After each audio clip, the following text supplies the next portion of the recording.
លោកត្រាំបញ្ជាឲ្យបើកពន្ធនាគារអាល់ខាត្រាស់ឡើងវិញសម្រាប់ដាក់អ្នកខុសៗបំផុតរបស់អាមេរិកប្រធានាធិបតីលោកដូណាល់ត្រាំកំពុងដឹកនាំការិយាល័យពន្ធនាគារសហព័ន្ធឲ្យសាងសង់ឡើងវិញនិងបើកឡើងវិញនៅពន្ធនាគារអាល់ខាត្រាស់ដ៏ល្បីនៅឈូងសមុទ្រ San Francisco ដើម្បីធ្វើជាមន្ទីរឃុំឃាំងអ្នកប្រព្រឹត្តអំពើឃោរឃៅ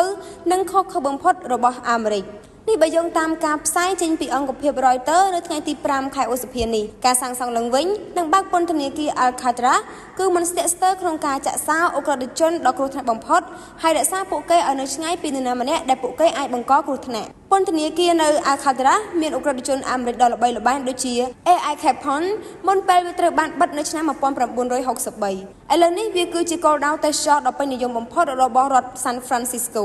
យោងតាមលោកដូណាល់ត្រាំបានឲ្យដឹងថាលោកកំពុងដឹកនាំការិយាល័យពន្ធនាគាររួមជាមួយនឹងនាយកដ្ឋានយុតិធធ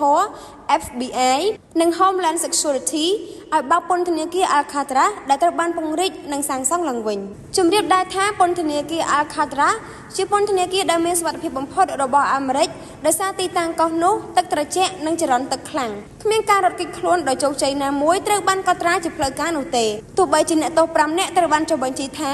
បាត់ខ្លួននិងសន្មតថាលង់ទឹក